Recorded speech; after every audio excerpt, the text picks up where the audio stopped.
Right, so this is a poem by Joe Sanders that was commended in the Poetry Kit International Competition. Time and Tide. Oh, sorry, Peter, before you start, could we just all mute, please? Yeah.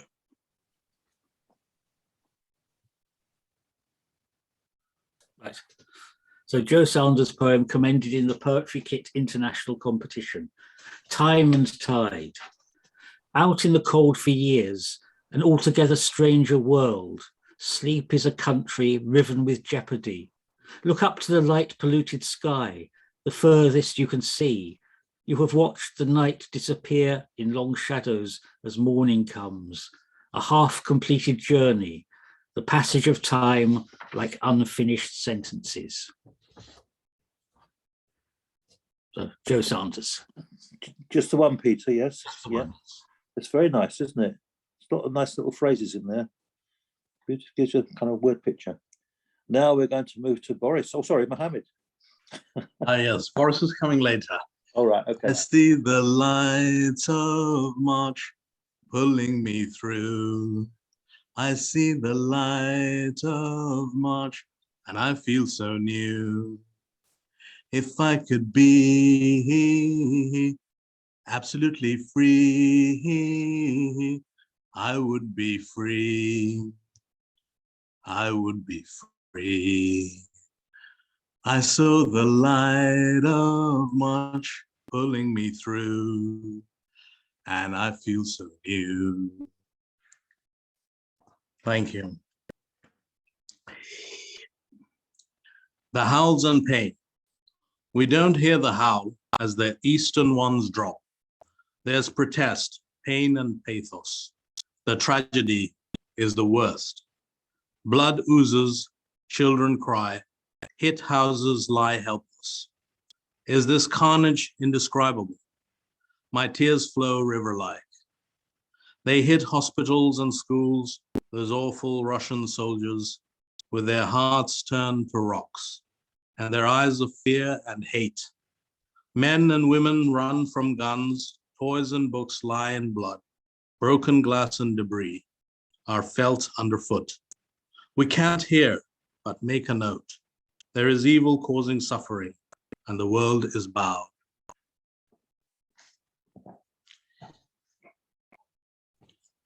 That is excellent, Mohammed. It's very moving. Thank you. Excellent poem. You're welcome. And very apt. Sadly apt. Very good. Okay. Right. Now we're going to move to our new author. Sue's got a new book out called Journey, available on. It's a chapbook, and it's, you know, word for word, it's very good value. It's beautiful, all about kind of nature and daughters and family and gardens, and it's just a beautiful book. Cinnamon Press, Journey, Susan Lewis, or Amazon. There we go. Thank ready? you, Josh. Thanks. Right, I've just got a couple today, and oh, actually, hang on. I've just lost my place completely. Here we are. Just a couple. As a new one, and it was going on a bus and sitting at the front, and I wrote about this. It's called This Song. Can you hear me okay? Yeah. Yeah, good. This song. I get the front seat, top deck, kid again, spread myself out large above the blur of grey South London, smile, above a white gull soars. Travelling light today, umbrella, phone, this song. Sunlight scrubs the city, blossom paints each street. On every oily puddle, there's a rainbow sheen. I'm heading for the park. Later, I will walk this precious morning out, but now I sit tight, taste my happy thought. You are everywhere, letters through a stick of rock. And then I may have read this before, I can't remember, but it's a pantoum, which I don't usually do formal. Anyway, this is my attempt of a pantoum. And it's about my sister, and it's called Sorting Seeds at Midnight. Right. You suck the marrow out of every day, making folds in the wrong places. You manage to survive somehow, though you were standing in the drizzle. Making folds in the wrong places, your life was badly drawn. Though you were standing in the drizzle, happiest sorting seeds at midnight, your life was badly drawn, that torn up winter afternoon. Happiest sorting seeds at midnight, you wonder how it's going to end. That torn up winter afternoon when everything went wrong. You wonder how it's going to end, not going to make old bones. When everything went wrong, you managed to survive somehow, not going to make old bones. You suck the marrow out of every day. Thank Thank you. you, Sue. Well, you used form there. It wasn't contrived at all. It was very relatable. Thank you. It's They're quite very fun nice. to do, isn't it? But it's a bit of a, Yeah, it's Yeah. good form to use. Yeah, okay. yeah. Thank It's lovely. Thank you. Now we're going to move over to Anthony. Good evening, Anthony. You're still muted at the moment. Muted. Oops, Right. that's it. Okay. How many can I read? One or two?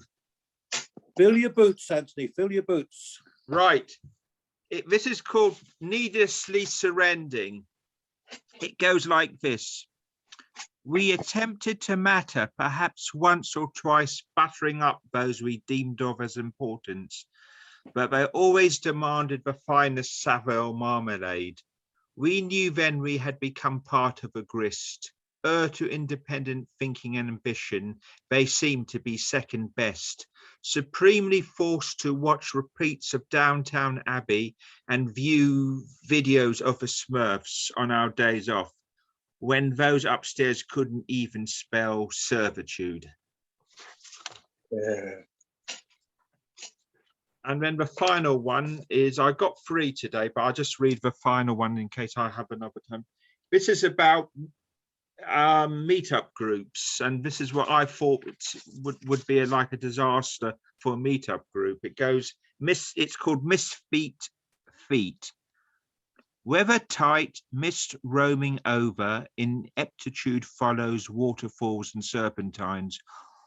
All would be good with a crampon boot and fleece if prior instructions were followed, but with a misfit meetup group, half her experience, the rest are the stuff of strugglers. Break or make every one of them on the Brecon beacons. Oh, a lovely tumbling use of words there, Anthony. I love that one. Brecon and- beacons, thank you. Well, there's lots of lovely phrases in there, and the way the words go together, very good. And the Thank first you, one was George. very good as well. Excellent. Thank we're you getting so some much, good- George. We're getting some good poems tonight, aren't we? And we're talking about good poems. We're moving on to Lorraine. Hi, Lorraine. You're muted. Still muted. Still muted. Lorraine, press your unmute. Can't hear you. You're muted. Lorraine, can't hear you. Lorraine, you're muted. Oh, Next person, then. Well, Lorraine, you can't hear you. That's it. Okay. That's it. Sorry, I Okay, didn't sorry. realise that. I Can keep you- going can you backwards start and again, forwards with please? the mute. Sorry Sorry. about all that effort. Oh, Sorry. This Okay. is commentary, and I was saying that I was here in the Second World War in Chislehurst Caves, or going down to an Anderson shelter, using the iron staircase of my grandmother's flats with my uncles giving firemen's lifts, etc. It wasn't as terrible as what I've seen on television in Ukraine, but they did calm us. You know, we weren't traumatic or anything. So I've just written a little thing called "They Might Have to Roam," and it's called this for the Ukraine. The big bag bogeyman could have been on their trail, but the children knew about spooky fairy tales and felt their carers wouldn't fail to make sure they'd adapt instead of shrieking out a traumatized wail. They needed what's familiar, a parent or two, as the heart's always in the home. So it won't matter so much where, as long as not alone, they might have to roam, grumble and stumble to some strange land border, a ship or an aerodrome. Would you feel safe lodging in an alien enclave where the host is paid for their guest? Your parents would would feel like a cuckoo in a swallow's nest. And if you're well underage, the foreigners might find you a pest. Well, so what's wrong with being congenial without having to stay overnight? Each seeing the other up with the lark in the morning, you'd all look a sight. Churchill post blitz overnight, ordered self-contained prefabs for homeless folks polite. The Kinder transport were cosier, sharing lingo and rituals with their peers in available camps, with soothing patrollers like Florence Nightingale trying to comfort with flickering lamps. Far better than hell where their parents were, hearing the Einsatzgruppen boots stamps. A 2022 humane solutions arrived. In 1939, only children of under 17 were feebly contrived. A sibling a year or two older had to stay behind with their parents, and only few survived. This time round, all will throw their oar in so that families escaping will not be deprived. That's what I think. You know, whole families are coming over here and they're not saying this can't and that, so that's good. I'll read later a smaller one, nothing like that. So Okay, Ray. Well, that was interesting. You know, the more things change, the more they stay the same, isn't it? So yeah. Oh, sad. Well, we're going to move to Norman. I've no doubt Norman's got one of his lovely stories for us, I hope. Well, you know, I was here when it happened, and I remember it so vividly always, you know, going down to the Anderson shelters, very cozy with my grandpa. He didn't want to come up again. I probably didn't either, but and the planes at Chislehurst, they were, the last bomb was in Orpington. My father had a shop in Sidcup, and the last bomb rattled everywhere, the vibrations, and the front door came off. And I kept thinking, the Germans are coming, even at that age, you know, I was terrified. I kept thinking every time my grandma mentioned Nazi, I would tremble, but that's what it's like. I'm over it now, it's okay. Very good. Yeah. I know my mum used to keep a carving knife and a pepper pot by the front door for when the Nazis came in. So there you go. Vicious he was. Right, I'm going to say good evening to Norman now. Thank you very much, Lorraine. Hello, Norman. Hi guys, can you hear me, George? Yeah, that's beautiful. Yeah, loud and clear. Yep. Excuse me. Well, I do have a story of sorts later, George, but a couple of new ones short. I'm only going to make the first half, George. So I'll crack on. The first one, it's about storing, hoarding and collecting items. They say that men are worse than women. I've got a few things up in the loft. I think the best I've heard is my father-in-law, he had a piece of engine, can't remember exactly the connection, but when he gave up his garage business, in the back bedroom, it was just loads of mechanical equipment. And he had a 4-berth canal boat. 40 years later, this piece of equipment that he needed, it worked. And he says, I told you it would come in handy one day. Oh my God. So on that theme, and this is about a lady and it's that hoards, and it's all about the last line. It's called String. She lived in a cottage, the biscuit tin sort, bordered by flowers and a distressed looking porch.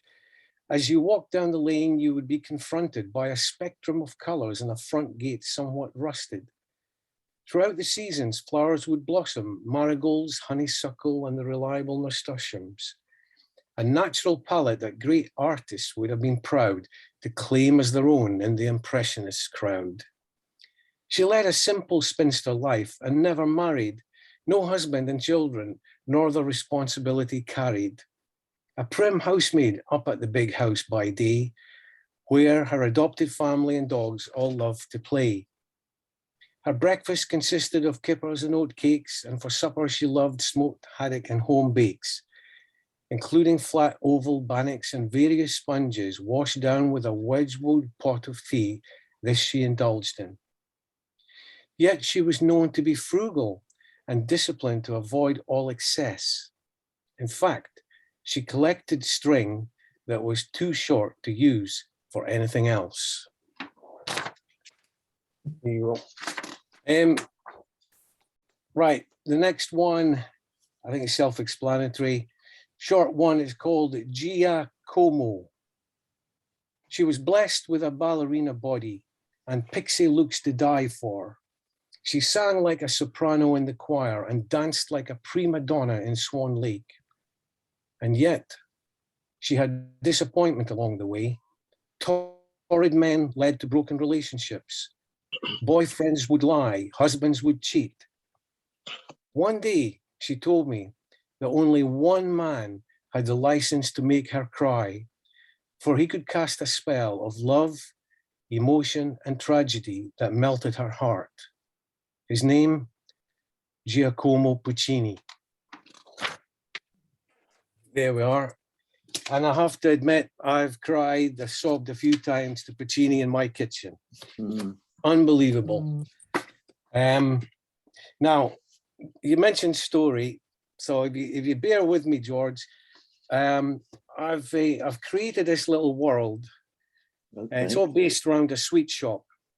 And it's influenced by my sister and her partner for 23, 24 years. They owned a sweet shop. They retired last year, and it was old-fashioned. Yes, they sold soft ice cream, hard ice cream, children's sweeties from school for the school kids. But the back wall was a myriad of boiling sweets in these old-fashioned jars. You with me? So what I decided to do was create this world based on the customers, regular customers who came into the sweet shop. I will add, it is all fictional. It's all made up. But you had regular customers coming in for regular boiling sweets. And I've created a character. I'm up to 15. I'm not going to read 15 tonight. I'll read 2, maybe 3 maximum. And so I'm not finished. Anyway, the title is called Sweet Memories. You will find the sweet shop halfway down Bridge Street, tucked between the gift shop and the Italian restaurant. The rear wall of the sweet shop is stocked to the ceiling with a myriad of boiling sweets. In addition, hard and soft ice cream, chocolates from foreign lands, and lots more confectionery are positioned throughout the shop, all there to entice you. A complete cross-section of society regularly visit to both admire and buy their favorites. It is a beacon in town, conjuring sweet memories for folks throughout the years. Who knows? It could be a sweet shop near you. So the doorbell, the shop bell goes. Major Cadogan marched into the shop with an air of authority. "1/4 pound of your best brandy balls." His gun dog was peeking out of the window of his Land Rover parked outside, all excited in anticipation off to the shoot. He sold a couple of properties in London during the Thatcher years and moved north, purchasing what looked like a castle but was in fact a large garrison used by the English military from the Jacobite period onwards. After much maintenance, repair and conversion work, he fashioned a historic bed and breakfast establishment, a breakfast that would set you up for the day. His gamekeeper and ghillie were his right-hand men, for that was where the money was to be made with the shooting and fishing tourists. Dressed in his tweeds and +4s, topped with a deer stalker, he was a commanding figure at 6 feet 2 inches. He bid good day with a full hip flask of whiskey tucked away for medicinal purposes.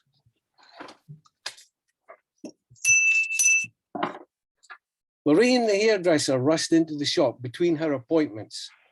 "1/4 of sherbet lemons, please." Sherbet seemed to match her personality, for she was always buzzing about. Just her and 2 young trainees were building a great reputation in town. The business catered for women of all ages and styles, the spectrum of cauliflower perms and trendy celebrity cuts. With a lovely son and daughter attending the local primary school, all seemed rosy in her garden, but the gossip was her husband was sleeping around. Is that enough for tonight? Very interesting little collection there. Yeah. Thank you. Looking forward to hearing the rest of your little vignettes there. Excellent.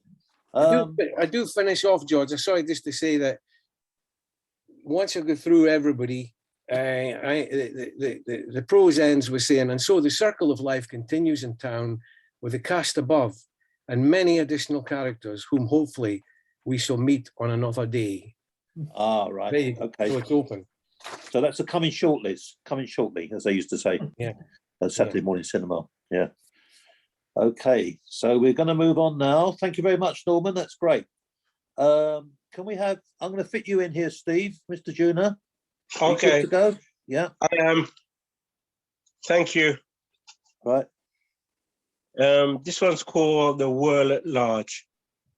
The world as it now stands is going through the criteria of disturbances, illness, and war. The war Russia is forced on Ukraine is proven to be a humanitarian catastrophe. It is very evil, and Putin is the instigator of this atrocious act. The whole world has responded to this dreaded evil. Ukrainians in their country lost and desolate. There is no resolution for them. I go on my knees and I pray that this will not escalate into new deaths where the Americans get involved. That would definitely be a World War III and Bible prophecy of Armageddon. Whatever occurs from here, I find it rewarding how equipment and vast amount of items has been addressed to get to the suffering Ukrainians. The world at large over the last 3 years has declined in well-being, especially with COVID. Some good news recently about that lady that was freed after 6 years of being a hostage and now reunited with her husband and daughter. In the midst of all awe and sadness, there is a bright spot that twinkles and gives us hope. Sorry.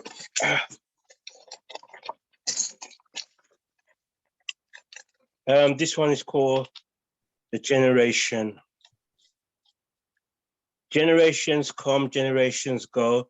Every generation represents a good or bad effect on society. I am part of the 70s generation that created so much positivity in music, film, and culture. The reggae generation of that era exemplified the great musician Bob Marley with his Rastafarian beliefs. His music modified the time of splendid messages. He came from the poverty backgrounds of Jamaica to become a national star.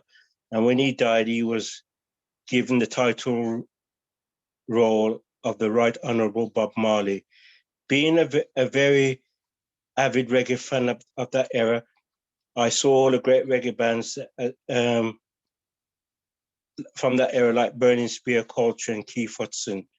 But unfortunately, I did not get to see Bob Marley. The 70s generation spawned some very intellectual Black graduates and had the great actors like Denzel Washington, Sidney Potter, Morgan Freeman, and Samuel Jackson. Generations, movements over the years have declined, but a great legacy is there to fall back on. Thank you, George. Well, thank you, Steve. It's two things about your poems. It's great to be proud of who you are and your people and where you're from. That's a fantastic thing. And it's also great that you think of other people so much. Two really good things there. So thanks very much. Thank you. Thank you. Now we're going to move on to Ruth. Hi, Ruth. Hiya. Going to read a poem by Peter Daniels first, called The Armchairs. Now they're on their own, where no one is sitting. No one much has sat in them for years.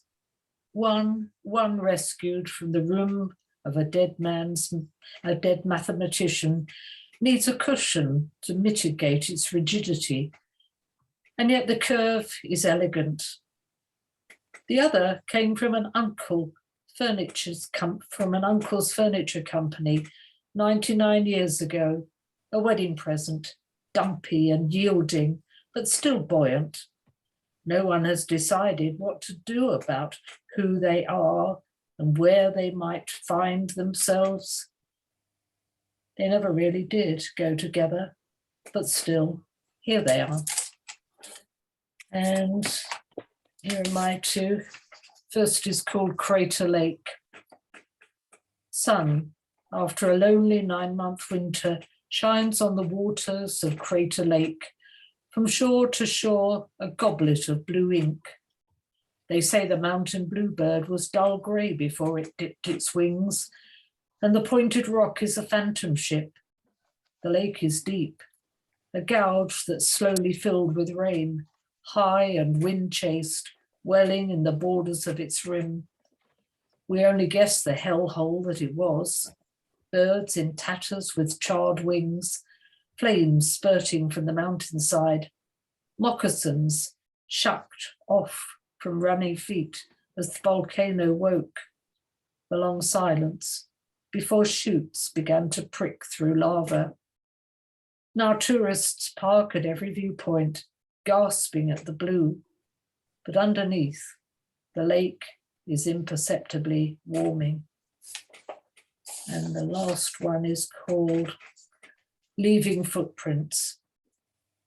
Leaving footprints in the grass, I cross the lawn to see the fresh green coming through, staves of daffodils about to blow, clumps of couch and goosegrass straggling beneath a hybrid rose.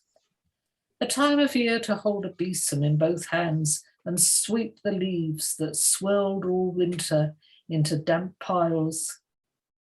And now worm casts cling to my boots, small coils of mud, while I feel Darwin at my shoulder, pacing the lawn at down, curious to know if worms had brains, surmising they plugged their burrows with dried leaves to ease the chill. All vibration and no sound. That's it. I'm just knocked out with the quality of these poems tonight. It's amazing. Thank you. Thanks, Ruth. Whew. Yeah. Now, after Ruth, it has to be Robin. Hi, Robin. Where's he gone? Not on my screen at the moment. I did see him earlier on. Participants 14. It's got to be here somewhere. Robin. No. Anyone see Robin on their screens? No. Yes, he's there, but not Saw him speaking. earlier. There he is. He's speaking Yeah. now.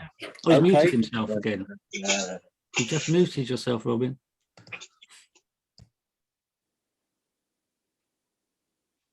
You sound better unmuted, Robin.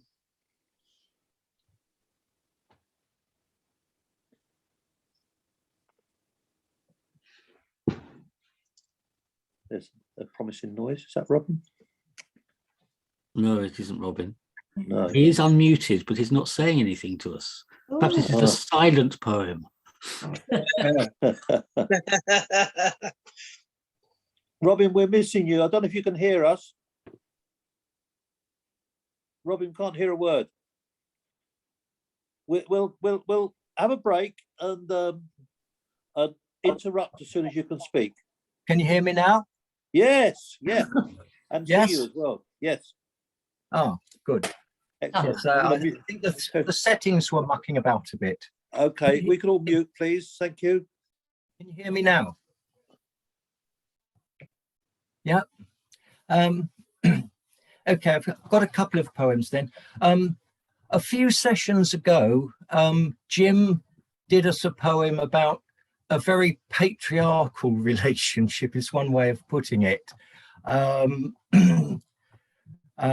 hope it wasn't autobiographical, because it sounded like a very unhealthy husband-wife relationship. But it reminded me of this poem that I wrote some time ago called Home Sweet Home. Each time it came like a river in spate, raised voices shouting claim and counterclaim, ego grated on ego, sparking hate, as each accused the other, shifting blame. For days then, silence roared about, unstable. Messages passed in steely tone and steady. Go tell your father dinner's on the table. Go tell your mother I'll come when I'm ready. In time, the tide of bile began to fall. The frost would thaw and tension drained away. Seemed like the row had not occurred at all, and things went back to normal day to day. And so a week or two they'd be quite sane, but soon, too soon, the pain played out again.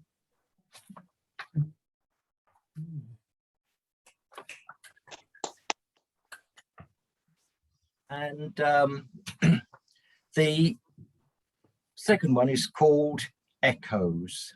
And again, it sits looking back to teenage years. What time do you call this then? He said. Your mother's been worried sick, he said. Where the hell have you been? Framed in gloom at the top of the stairs, he stood, implacable. Just driving around, I said. All sodding night, more likely chasing bloody skirt, he said. Next thing we know, you'll have one in the family way. Then where will you be? He said. And you scarce out of nappies yourself, still wet behind the bloody ears, he said. Don't think me and your mother will help, 'cause we bloody won't, he said.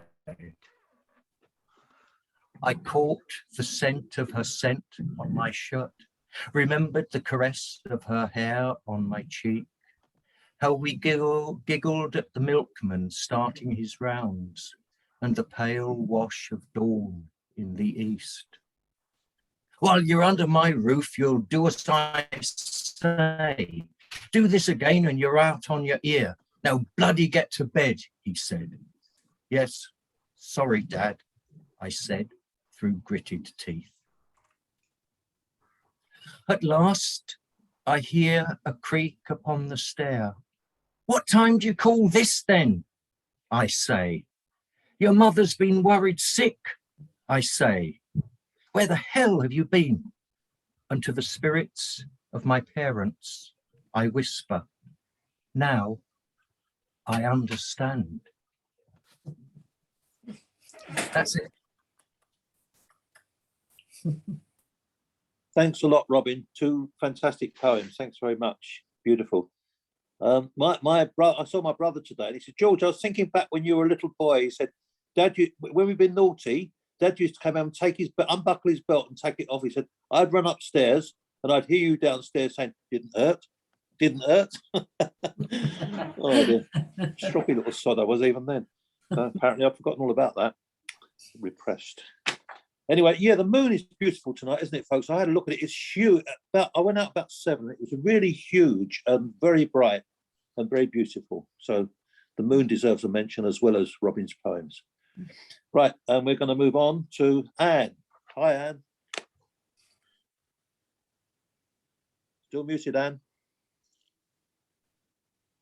That's it. I've got 2 poems I want to read. They're ancient poems, but it's because I haven't been further than Southend for 3 years. But first of all, a very short one. United is such a fragile word. Transpose just 2 letters and it becomes untied. That's how near we are, it sometimes seems, to unraveling all the pieces together.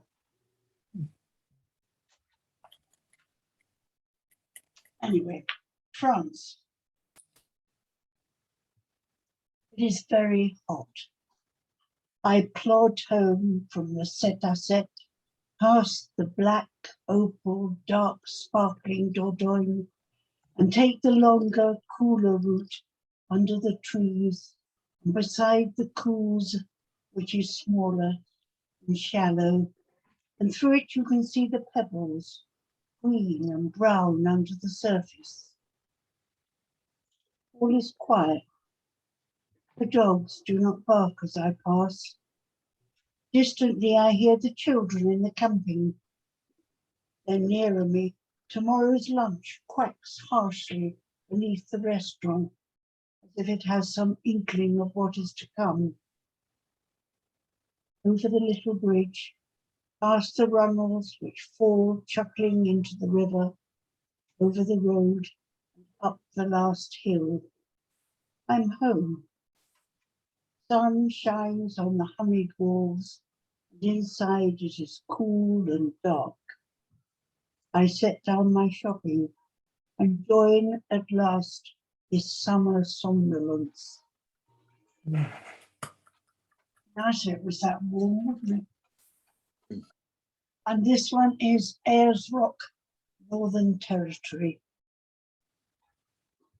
Flying over the outback, green scrub on rich brown earth, not a cloud in the sky. In an aisle seat, someone said, "Look, there it is." And down below lay this huge, red, sacred rock, which I have learned to call Uluru. It was a stunning moment, that first sight from above.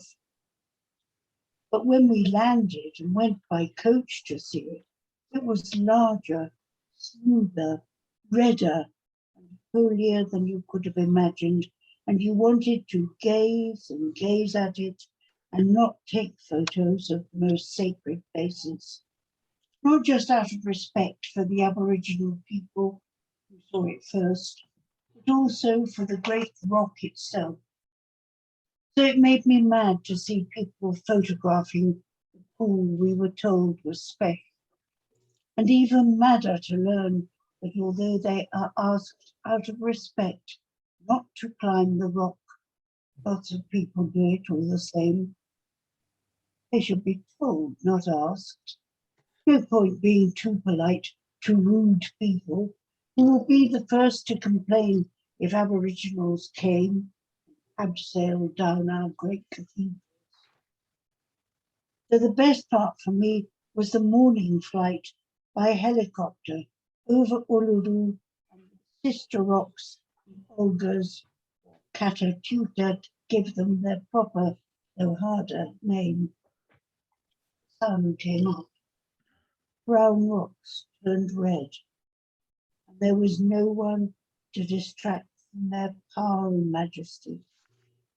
I did take photos, but they're in my mind now, always. I wish everyone was as sensitive as you to people's lives and places. I remember Ernest, when she was a little girl, she told me she hated the American sailors in Antigua. They used to chuck coins into the water to make the children dive for them. She said they could have easily given the children the coins, but they wanted to have a bit of amusement, you know. Tourism, eh? A mixed blessing. So, yeah. So we're going to go to Jim now. Right, Jim? Yeah. Yeah. I've two poems. I'll just read the two poems. I won't be able to make the second half because I'm having actually in fits almost with regard to my computer, and it's whatever. Horrible, hate computers. The first poem is kind of based upon a relationship with my landlady. It wasn't a physical relationship, but I was very fond of her. So watching some old movie. I wish I was as happy now as I once used to be. You and me in a darkened room, watching some old movie. You clapped to see some cowboys ride across a swollen river. The world was always black and white when we were still together. I thought our love would never die, for love should last forever. But you went on your separate way and crossed that swollen river. And as the years went rolling by, I thought you'd phone or write. And I often dreamt I saw your face in the small hours of the night. When you lay on that hospice bed, you couldn't even raise your head. You talked about the times we'd had, the good, the average, and the bad. This life is like a passing dream, but memories last forever. So we still see those cowboys ride across that swollen river. I wish I was as happy now as I once used to be. You and me in a darkened room, watching some old movie. The second poem is called The Yearning. Would you like to walk with me and kick your way through autumn leaves? The God of love is there on high, and wants to be our trusted guide. Would you like to hold my hand and float across the golden sands? Find some place where we can hide, far beyond the murmuring tides. Would you like to sleep with me in a bed of poetry, snuggle down in sheets of rhyme and live until the end of time? Would you like to hitch a ride when all the stars switch out their lights, children dreaming in the dark, waiting for their day to start? Would you like to sing with me and let the stars know how we feel? We listen to the whispering trees, then fall asleep among their leaves. Thank you. Well, Jim, I've made a special note of Would You Like. That's going to be one of my favourites. That's actually a lovely poem. Thank you. They're both good, but Thank you. and they're both about affection in different ways. But the second one was just spot on. Reminded one of Ted's. Would you walk with me? Would you talk with me? Ted wrote one in a similar vein that's very moving. So, Jan, are you available to read at all? Jan? Yeah. Oh, good. oh, sorry. Am I muted? Oh, I'm not. No, you're fine. And your cat's fine as well. It's very beautiful. Muted again. Yeah, you managed to mute again, Jan. Now you're muted. Now that's it. Stay like that. Like that, right? Yeah. Okay. Yeah. Some time ago, I did a little writing online course, and the theme was growing or growth. It was growing, and it was all sorts of growth. Plant growth and whatever. So, and then it was also about personal growth as well. So I just found this. I mean, I've never written a poem before, actually. So I just found this little poem that I'd written from that. So I thought I'd maybe share that with you. Right. Okay, it's called Growing. Okay. Right. The stars within me have shed seeds of light. I'm growing up and up, away from fear and doubt, leaving darkness into light. I blossom. That's my little poem. So beautiful, lovely. So that, I think that's the first poem I've ever written, actually. Well, So, love and growth is lovely concepts to go together. So thank you. Beautiful. yeah. Thank you. So we're going to move to my old mate Ted now. Ted with his woolly hat on. Ted, I have to say that all your relatives are doing very well in Poland. Very proud of them. They are, aren't They're they? coming up with the goods. Yes. They are. Being good shelterers. Right, after all these years or months without writing a poem, this one is called The Beginning. The steel blanket casts its red shadow, shrouding the ragged line of bodies escaping to a hopeful freedom. Refugees in their own country, some driving until the petrol is gone, or engines break down from the eternal waiting for the road to clear.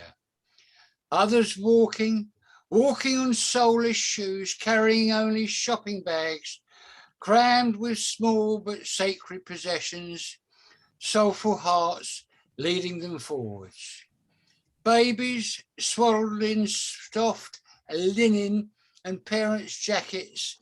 Some invent games and quizzes to occupy their children and join in the Ukrainian national anthem. The spirit of war cannot defeat their spirit of humanity.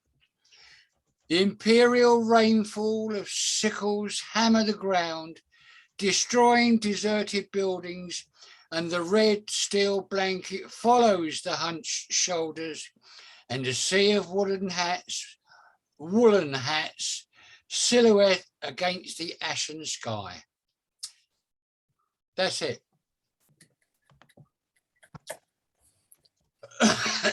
Glad you wrote that, Ted. Very meaningful. Funny how misery stimulates the poem.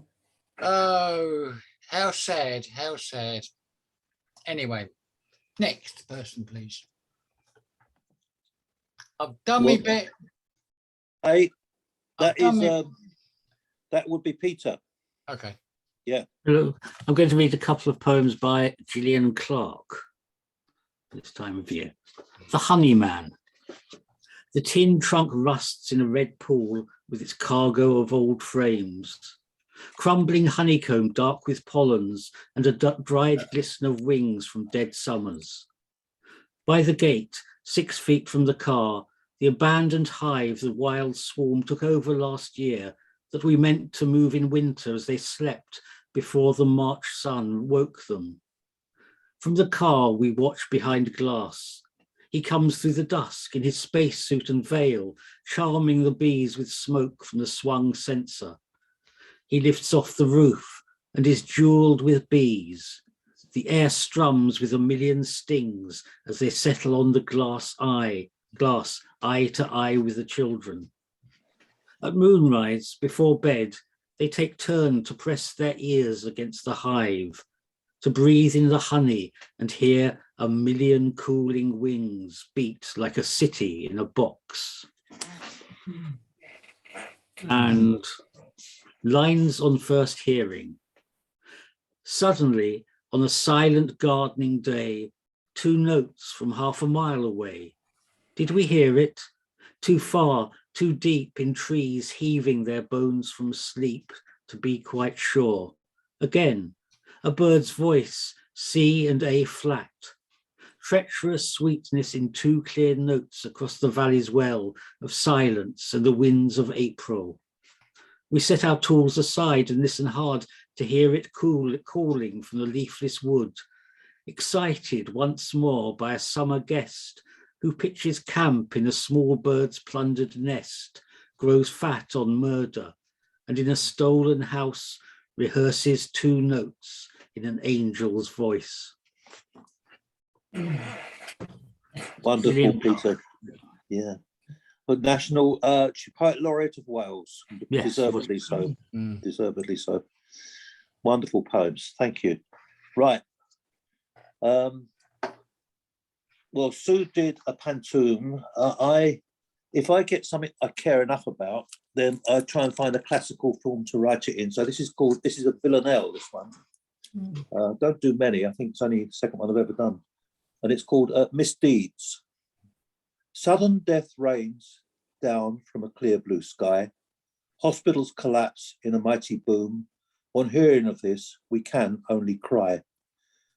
Raise up your eyes to ask for God's sake why does life seem so little right from the womb? Sudden death rains down from a clear blue sky. When bombs were invented to drop from on high, walls to heal sickness turned into a tomb. On hearing of this, we can only cry. What is the purpose? Why must people die? Who decides others should meet with their doom? Sudden death rains down from a clear blue sky, and tears of compassion have all run dry. Only pure hatred is given some room. On hearing of this, we can only cry. When a leader can't stop and won't even try, all illusions of peace die out too soon. Sudden death rains down from a clear blue sky. On hearing of this, we can only cry. Yeah, that's that one. And this is another poem in a different vein. This is up where my daughter lives, which is the called the Ribblehead Viaduct. Oh. And this poem is a tribute to the 2,500 workers who built the Ribblehead Viaduct between 1872 and 1875 in the harsh climate of the Yorkshire Dales. So it's called Where the Red Kite Flies. Where the red kite flies in buffeting wind, 24 arches march on to Carlisle, built by bent-backed men whose palms were skinned, navigating mile on relentless mile, piling high each brick over the batty moss to carry steaming steel trains on sleeper and rail. On Compass Point North, whatever the cost, Midland Railway's foresight could not fail. Although 100 navvy lives were lost, Chapelly Dales graveyard has 10 score more. Family victims of the smallpox plague, where their shanty shacks sprawled the valley floor. A plaque's engraving makes it all less vague. It tells of the Ribblehead Viaduct, a pivot between penury and toil, where lasting each day came down to good luck when moving mountains of stone and of soil. There we are. Boom, boom. Well, it's break time, folks. Well, I think there's been some cracking poems today, everybody. I'm so pleased. I think we have some good sessions, but it's a lovely one. This.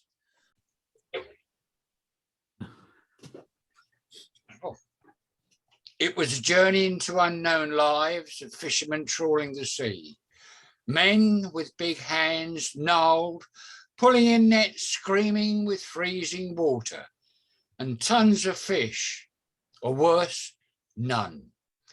Men living in still rooms with doors riveted and bolts to hold back the sea, all crisscross painted and covered in grime, overpainted and covered in more grime.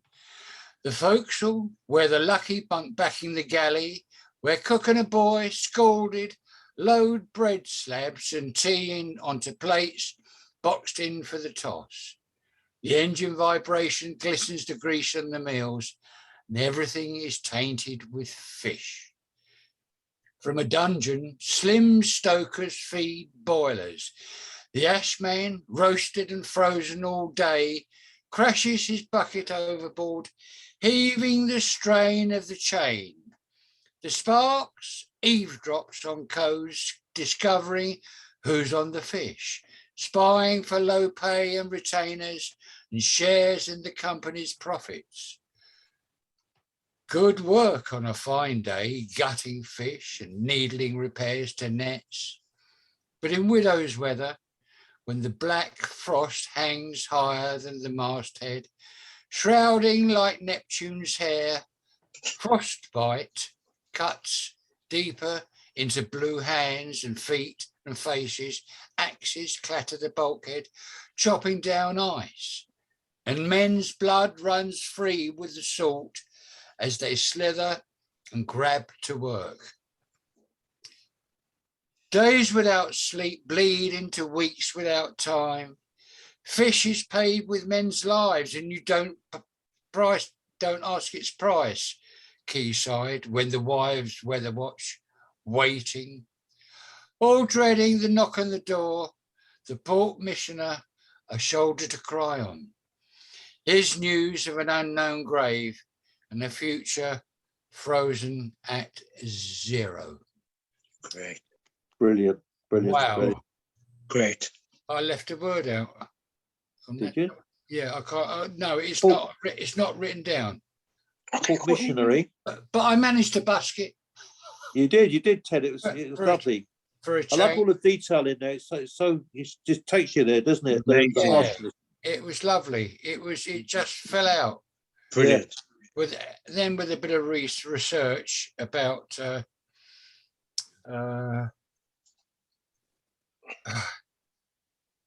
I'm going to try this if I may. Yes, please. I went to, I don't know, a design exhibition or a furniture exhibition or some exhibition, might be the Ideal Home anyway. I met an artist there called Mary Narduzo, and she was a painter. And we actually was talking about apples. Don't ask me why or how. This is called Apple Poem. This ode is composed by TSO for Mary Narduzo, who paints brilliance in colours and white and blue and teaches children at Key Stage 2, for whom she writes poems about apples too.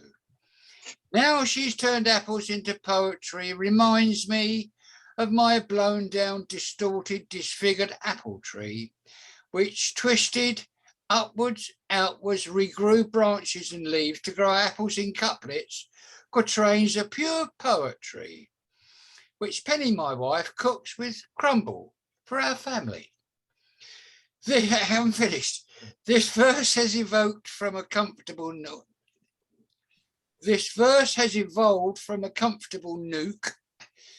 While Shabir Rashid, London Sign Co, overlooked, and David O'Common the DOCO looked into sell pods for meetings and multi-social events, some booked, and I laid the seed in my little black book.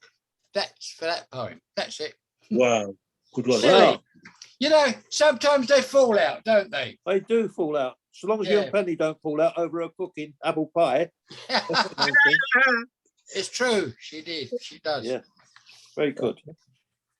Right, now we're going to go back to Mohammed. Good evening, Mohammed, again. You're muted, sir. You're muted. You're muted. That's it. Yes. Good to be back. This is Volodymyr Zelensky. Zelen the hero, choosing to remain to face the crud, wanting them to fall with a thud. Zelen in Ukraine, land of 15-day order of destruction, far from our cold but peaceful oceans. The hero of the days, bold and daring, taking on a siege until crooked Russians die and he is appeased. If he lives to see in any dream victory, he will be honored. Russia will be reformed for a new peaceful start.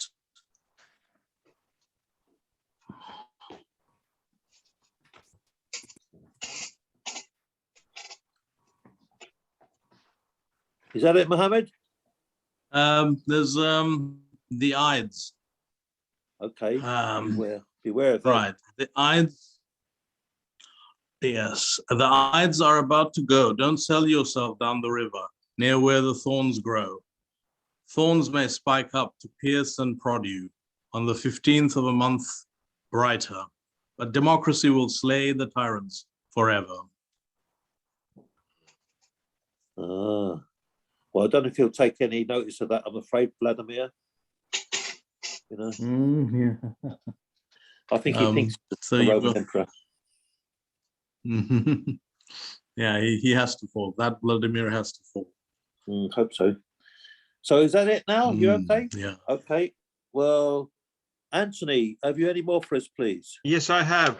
Excellent. It's called Natrix natrix, which is a word for a grass snake. Dendians and harlequins doff their hats in the bright morning light. A lady plays a banjo where the brambles grew, while peacocks parade under the velvet lawn. The world is unchanged, you said. A grass snake slithers where lovers lay, but who remembers their story? Impressions come and go in the cold light of day. Oh, to be a rainbow's end. And then I got another poem. It's about the Ukraine. I wish I knew moonflowers. They seem to strike an accord like ambulance chasers. Perhaps my gardener could plant them. If failing that, some Nicosus would sound fine. Yellow seems to be the colour now. It bleeds a wide field as an avalanche of people evacuate their once proud country, and the new barbarians foil human corridors as we face a precipice of moonflowers waiting to pass away. And then I've got one more about my pen friend in Germany. It's called Letters from Bergfan Revised. In January, you're planning a September recital for your orchestra with your son, Peter. You are reddened by the warmth, creating sounds, whereas I am with my poetry, pushing the boundaries, reading yesterday's year's acceleration, shifting my craft. You like my pastoral poems. I await your sonic bites. You're clearing an audible path from another world, pouring light into your notes. Brilliant. Lovely, lovely that, Anthony. You're a good poet. And I appreciated you posting that the text of the Harlequins and Denizens up. You know, if you look in the chat box, folks, you'll see the text of the Harlequins, Denizens and Harlequins poems. Very good. Thank you. Thank you very much, George. All right. Well, it's very good. And it's Lorraine's turn now. Oh, Lorraine. right, yes. I just got a small one. It's a bit of a spoof. It's about audio. No, it's autobiographer, that's right, which is the theme for tomorrow at Croydon. And I always think biographies and audio biographers are fiction. They just put whatever they like in, unless it's very serious, and they will get challenged by lawyers and experts, independent experts, etc. I know because I worked on the Sunday Mirror and I saw what happened, etc. If something's important, it's all got to be checked out. Anyhow, this is a spoof one. It's called The One Who Was There. If it's all about you, there's no need for an independent expert, a witness, or judge. It's your own story. You did it, or you didn't, but you were the one who was there. Though beware, if you become an autobiographer, someone will harbour a grudge. So be wary. Don't offload crazy incidents, as your doubters are waiting to share. You're okay to give them normal birth, height, width, and weight, which may or may not have been diagnosed innate. Admit right away no blue blood on this isle. All the forebears have emigrated in maritime style. The climate in Warsaw and Riga became cloudy, and in 1906 the natives turned rather rowdy. The ancestors all fled to evade a pogrom, as Tsar Alexander II was scrubbed out by a bomb.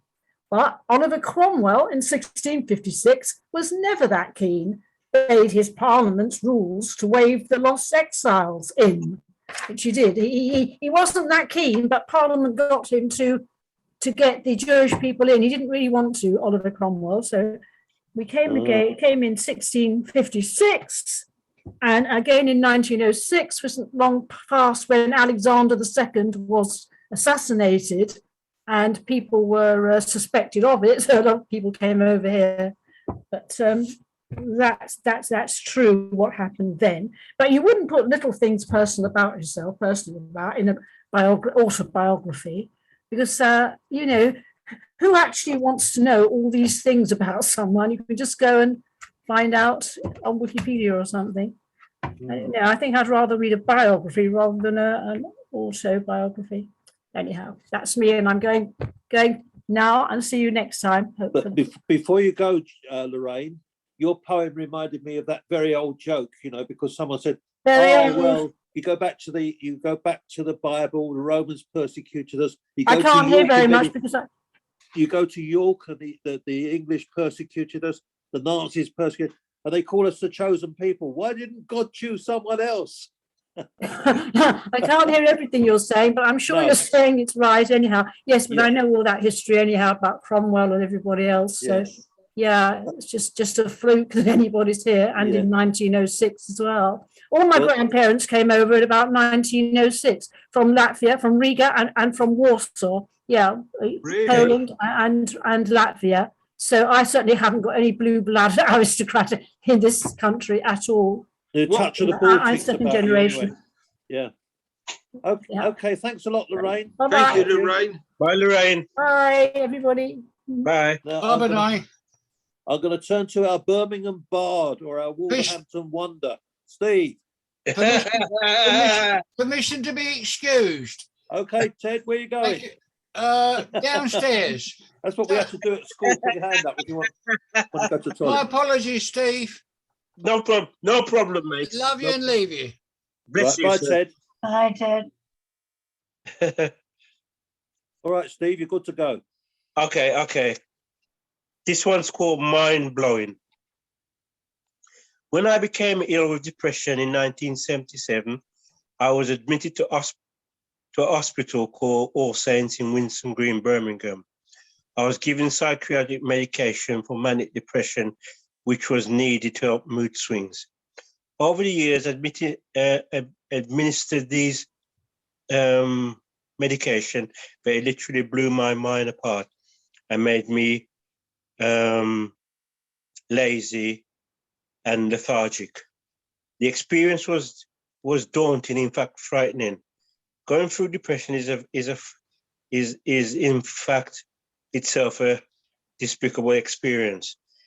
My breakdown was led through immeasurable mental pressures, having to bring myself up from the age of 10. My father and parents disbanded me. I now know I had no adolescence. I was a big man on young shoulders. Just before my breakdown, I was working in a hotel and experienced a blackout where all around me was darkness. I was advised by one of the chambermaids at the hotel to go and see a private doctor. When I was 17, when I went there, I was the youngest person there. The doctor told me that I was experiencing an episode of depression, and if I don't be careful, I would end up in the hospital. He prescribed Valium tablets to me. This increased my outgoing, mind-blowing episode. And this one is called Memories. When I think back to my best memories, they were when I was at junior school. I was alert and happy before disappointments hit me. Those years were fantastic. I still reminisce of those years with my great friends. I can remember I used to have a friend called Lee Banks. I used to go around to his house to go to school with him. After school, I would go back to his home, but his parents and his sisters really liked me. I would sit around the table with them and have tea. Lee's dad used to make beer. I suppose not having no family, my friends were my immediate family. I was later on when I saw Lee's sister, and she gave me some sad news that Lee had died in a motorbike accident. I was totally devastated. He was such a great friend. I reminisce to this day over those times, also being the only black player that played on the junior school football team that I played in. Those memories are treasured and will never be forgotten. Sorry about the jotter, George, in that. Yeah. Can't hear you, George. Can't hear you. You're muted. Yeah, sorry. I was sending a little message to Mohammed. I did text a little message to him. Oh, I do apologise. Yeah, no, it's not your fault. I was trying to do three things at once. But anyway, Steve, someone told me that, giving people drugs for mental health and ECT is like hitting a computer with a hammer, Yeah. And that was a very meaningful poem, that, and thank you for that. You're quite welcome. Yeah. You put it right very powerfully. So thank you very much. Thank you very much, George. Thank you. Okay. Thank you. We're going to move now on to Anne. Anne, hi. This poem is called Introspecting, which I think may not be a word, but never mind. I used to interview people for jobs. I would ask them, what are your greatest strengths? What weaknesses do you have? We didn't think much of candidates who listed their strengths with ease but couldn't think of a weakness, and even less of applicants who presented weaknesses as strengths, as I am addicted to alcohol but haven't had a drink for ages. I was remembering all this, walking home in the rain and the dark, and started to interview myself, only about the weaknesses. Lots of these sprang to mind at once, but I didn't want to dwell on all. That'd be too depressing, so I thought I'd decide on the worst. I always thought I was tolerant. I supported the poor and the weak, the less able, those at the bottom of any heap you can name. I'd be their champion, hating generalizations, condemning whole groups. I thought people were all human, all valuable, all had virtues. Then I thought, that's all very well, but these are not those who upset me. These people I respect and stand up for. When I am discommoded, annoyed, put out, disturbed, see how tolerant I am then. In trains, in church, in supermarkets, children run and scream. I think of Herod. Some assistants in shops keep you waiting while they finish their chats with their friends. If it happened to you and you grumbled, I'd ask you to think of the job, how dull, how your feet would hurt, how tiring to have to serve others. When they do it to me, I want to kill them, not the sympathize. As I cruise down the road at the limit, cars overtake me and cut in, reducing my distance to unsafe, or keep me waiting at roundabouts by not using indicators. They'll take the lane with less traffic and cut across me with my patience. I can only wish them ill. So I'm tolerant, only of others whose lives don't impact on mine. If they offend me, I hope that they suffer as much as I think they deserve. Which makes me bad-tempered and smug, not the liberal I thought that I was. How humbling to find that all out as I walk home in the rain and the dark. They're up. Well, we all have feet of clay, don't we, Anne? We all have feet of clay. Right, very nice. Jan, have you found any more for us, or do you want to? You found anything you want to read? You're muted at the moment. You need to unmute. Unmute. Oh, yes. Okay. Oh, yeah, that's it. Good. Well, there was just one poem. Well, it's from I don't know if you want to hear this. It was from the Penguin Modern Poets. You know that Roger McGough in the 60s. It's very 60s, but I really quite like the poem, so I'll read it. I'll read it to you, but you probably all know it anyway. It's called Discretion, and it's discretion is the better part of Valerie, though all of her is nice. Lips as warm as strawberries and eyes as cold as ice. The very best of everything only will suffice, not for her potatoes and puddings made of rice. Not for her potatoes and puddings made of rice.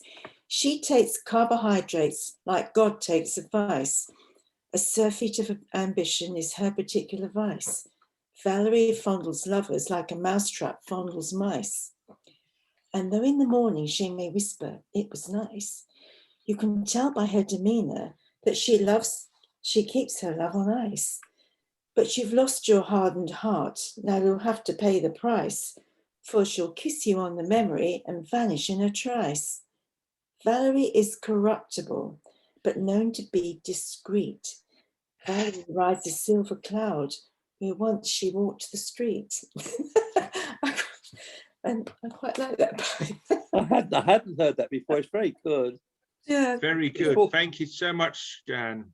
Yeah, it's put a smile to all our faces anyway. Need a bit of sauce, don't we, in these grim times? Yeah. Now we're going to move to Peter. But I was going to read two poems by Alice Oswald. One suitable for this time of year. A wood coming into leaf. From the first to the second, warily, from the tip to the palm. Third leaf, the blackthorn done.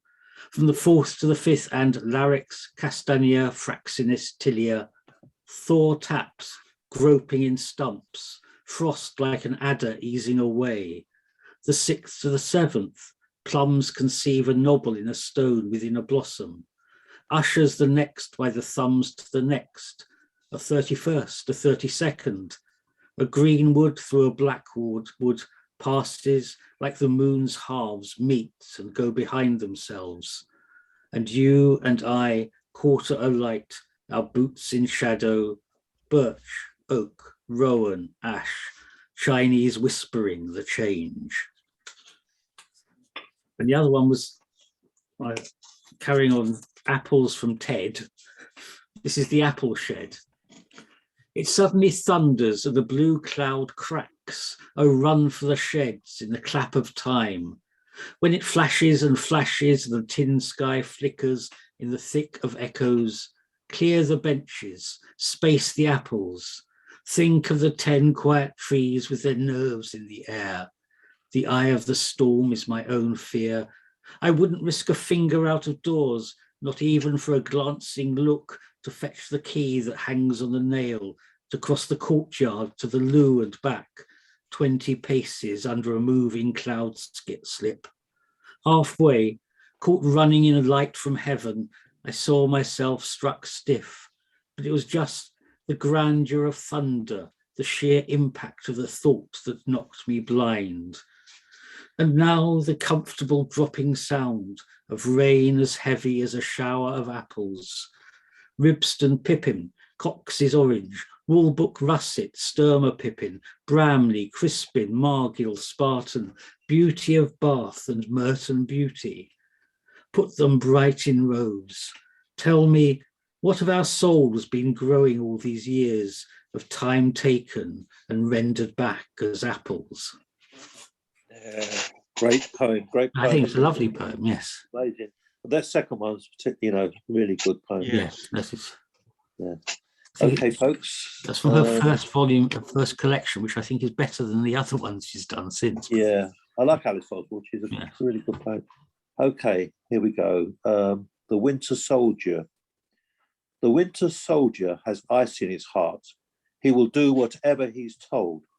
He's not complete. He's just a part of a machine to take and to hold. The Winter Soldier will aim his rifle at whatever stands in his way. Opposing voices he will stifle. Only his orders have any sway. The Winter Soldier has no guilt, no sense of right or wrong, no concern for any blood that's spilled, or of being where he doesn't belong. The Winter Soldier aims the rocket that splinters family homes. He holds many lives in his pockets, not bothered by their burning bones. The Winter Soldier isn't called to account. He's only doing as he's been told, and all his dark deeds he will discount as being daring, brave, or bold. The Winter Soldier feels no fright, but there'll be visits in the years ahead. Ghosts will point their fingers in the night, and he will meet the many dead. That one. Serious. Yeah, I do believe in peace. I think it's quite important. Of course. Now I've got a poem about my dog somewhere. I can't find it. Oh, where's Lemon's poem gone? Oh, here we are. This is called For Lemon, who's usually on the sofa there, but he's deserted me this evening. This is for Lemon. You came in a cold April gloom. You came in a cold April gloom, in bad times. Sorry, wrong page. You came in a cold April gloom, when after losses I could not imagine much space existed in my heart for a small Bulgarian puppy sent across half a continent by a charity in a lorry full of crated pups, with a heart that beat in panic at the enclosing hand of the stranger who gazed at your eyes, one sky blue, the other chestnut brown. Somehow, in the empty space of me, there was comfort in this oddity. As if life's plans cannot be predictable, I held your tiny warmth to me, wanting to be the mother and father you would never know again. There were weeks when your whole world was me, and you'd howl and rip whatever was in reach, during any schism in your small order of things. How soon the year passes, and I look at you bounding across the park with your "I'm the boss, I don't need you" expression, and I can rejoice in your freedom and in the paradox of your love. There we go, finished. Finito. Well, it's been a lovely evening, hasn't it? Yeah. Yep. Good.